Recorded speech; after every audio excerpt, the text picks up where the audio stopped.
अगर आपके साथ भी ये समस्या हो रही है ना कि आपको पीरियड हर महीने आ रहा है, फिर भी अगर आपको प्रेगनेंसी नहीं हो रही है, आपके मन में ये प्रश्न बार-बार आ रहा है कि पीरियड्स रेगुलर है, फिर प्रेगनेंसी क्यों नहीं हो रही? तो आपको ना एक चीज़ ज़रूर जानना चाहिए कि आपके शरीर में ओव्यूलेशन की प्रक्रिया हो रही है या नहीं?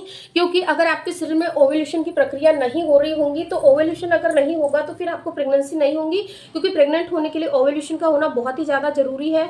और कई महिलाओं का क्या होता है कि ओव्यूलेशन होता ही नहीं है, तो आपको कैसे पता चलेगा कि आपके शरीर में ओव्यूलेशन की प्रक्रिया हो रही है या नहीं? तो इसके लिए मैं 2 से 3 टिप्स आप लोगों के साथ शेयर करूँगी, तो आप इस पर थोड़ा-सा ध्यान दीजिएगा। पहली बात तो आपको ये देखना है कि आपको महीने के बीच के दिनों में डिस्चार्ज हो रहा है या नहीं। अगर डिस्चार्ज हो रहा है तो वेरी गुड, क्योंकि डिस्चार्ज का होना ही अपने आप में बहुत ही बड़ा संकेत है कि आपके शरीर में ओव्यूलेशन हो रहा है।